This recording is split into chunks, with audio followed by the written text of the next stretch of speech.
Across Britain, most of our ancient wild places have vanished, but a few still hide in plain sight. Here, in a quiet valley of southern England, twisted giants have stood for thousands of years, watching over the land. Beneath them lies traces of stories far older than we can imagine, where nature, myth and memory intertwine. When I first heard of this place, I had to see it for myself, and what I found was unlike anywhere I'd been before. Alright, so for this one we're back in the South Downs National Park. This is our most populous national park. It's the most recently designated national park here in the UK, designated back in 2010. And a lot of people look at UK national parks and kind of wonder why we bother. Because I think a lot of people, when they think of a national park, they think of sort of huge, untapped, untouched pockets of wilderness. And that's not how it works here in the UK, because to be honest, we simply do not have them. Let's try some of these blackberries. They're coming in good. Oh, there's the good ones. The good ones are always just too hard, too far away to reach. But our national parks here in the UK, we designate them, they kind of represent the very best of a region's sort of natural and cultural heritage. However you define those, that's kind of what makes up our national parks.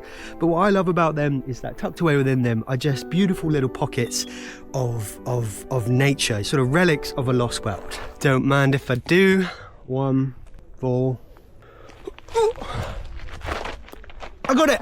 So we've come to see a place known as Kingley Vale. It's 174 hectares of natural beauty and just all-round interestingness, which we're going to check out. But, you know, this is a place which is designated as a National Nature Reserve, a triple SI, and a special area of conservation. Wow. Okay, here's our first big old yew tree that we've seen. Look at this one. I just don't think I've seen a yew tree this big before. Oh man, forests, just natural air conditioning and snack shacks. So I'm gonna keep count of all the blackberries which I'm eating. It's gonna be, I reckon we'll get past 50 today. 1, 2. So what we're looking at here, this is known as a chalk grassland, a chalk meadow, a nice chalky meadow. Now, this is much like, you know, when we saw the chalk streams on the River Itch, and this is a habitat which is in part created by the geological conditions, but it's also created by people as well. It all begins with chalk, laid down over 70 million years ago from the remains of tiny sea creatures called coccolithophores. After the Ice Age, wild grazers like auroch and elk kept these areas open. And later, people cleared forests and brought in sheep and cattle, playing the same role. That steady, light grazing stopped trees and scrub from taking over. And for millennia, these hills were pasture. And it's that constant but gentle disturbance that allowed such an incredible diversity of plants to thrive. So one of the funny things about chalk grasslands is that we describe the soils as nutrient poor, which kind of feels like a bit of a contradiction because they're so rich of different species. But essentially, because the soils are nutrient poor, because of the chalk, the bully plants like bramble and nettle, you know, they're not able to take over. But, you know, there's just enough nutrient in them for all of these beautiful flowers and different species to thrive. Yeah, just stunning really, isn't it?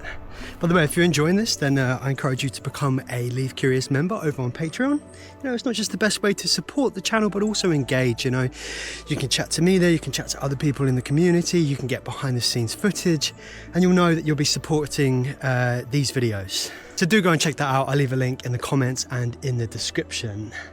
Let's go and find some old trees. I've just walked into a little patch of yew here. Pleasure to meet you, fine sir. Well, that is a sturdy, firm handshake you've got yourself there. So here at Kingley Vale, you have not just one of Britain's, but one of Europe's last remaining yew forests. I mean, you just do not see yew trees of this size and this many of them.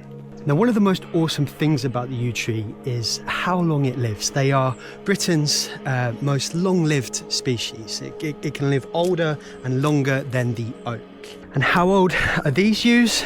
Well, the thing is we just don't know for certain. It's incredibly hard to date old trees. Like, one of the best ways we have of dating a tree is by counting the growth rings. Now, a lot of the time when you do that, you actually have to chop the tree down. I think some of the largest trees in the world, oldest and largest trees in the world, were chopped down in the US. I mean, what a reason to chop down a tree is because you wanted to know how old it was. But what also makes it really hard for dating these yew trees is they have this internal decay. They have all of these storm damage and branches snapping, thousands of years of sort of overlapping slow growth, not to mention the growth rings are going to be incredibly small. So it just makes it incredibly hard to count and date these trees. But you know what? I think it matters not. I think that we know for sure that these trees are old. I would say that they're, you know, like, my best guess is that they're probably between 2,000 and 3,000 years old. But all of these old yew trees here, they are most certainly ancient.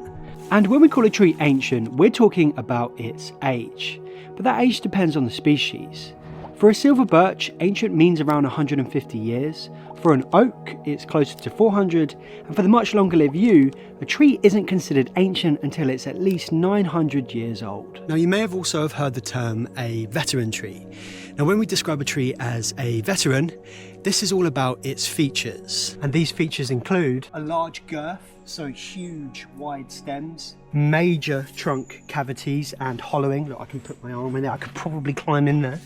Physical damage to the trunk and stems, as you know, well as loss of bark. You can see the bark's been stripped off here. Large quantities of deadwood in the crown, so you can see this whole lower limb here was dead and it's just snapped off. But even higher up and throughout all of these trees, there's a lot dead. They'll have numerous nooks and crannies and crevices all over the tree and in the root plate as well. It's rather spidery in there.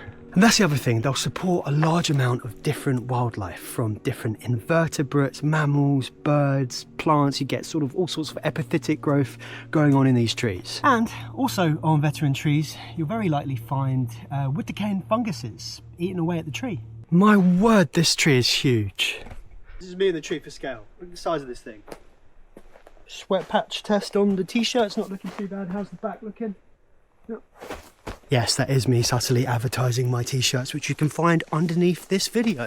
Wow, look at the texture and the detail on the wood. This is a completely dead limb that's just dropped, but it's just beautiful, isn't it? So I'm pretty sure that this yew here, this is known as the grandfather tree. Now, this is what yews would naturally do. So do you see the way this limb comes down? They swoop down and then they touch the floor. And then from this limb is now rooting in, and then you get these other generations of yew coming up. So just in case you didn't quite catch it, look, the limb comes off the tree, comes down and around, all the way down, all the way along, off out there, along here, through here, along here, into this one, which looks like a different tree, but it's not. Then it comes along again, still even further, going off out that way, off through there. And you simply cannot make a video about the yew without mentioning the longbow. For centuries, the longbow was a supreme weapon of warfare. It won so many battles for the English, and the yew was central to that. You see, yew wood is a sort of natural composite material. It's both strong under tension and under compression. If you have just 6 feet of it and a skilled archer, you can yoink an arrow 200 meters and take out your opponent. And I have a pretty special connection to archery, because my dad, he used to make traditional longbows. Over the course of my childhood, he must have made, I don't know, somewhere in the region of 30 to 50 different bows. I feel like I'm on my way to the Battle of Agincourt, just doing a bow delivery. He would always use yew, you know, because it was a superior wood for it. He sadly passed away earlier this year, but it's just wonderful to have, you know, he didn't just make bows. And it's just wonderful to have, you know, all of these different things which he's created. And, you know, archery is good fun.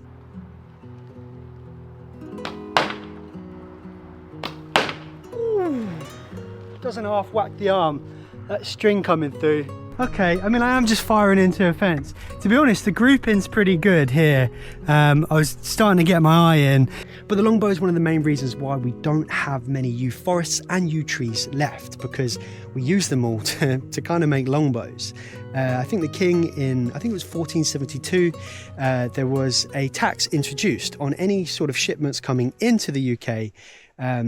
You had to, I think, send through, was it 4 shafts of yew with every shipment?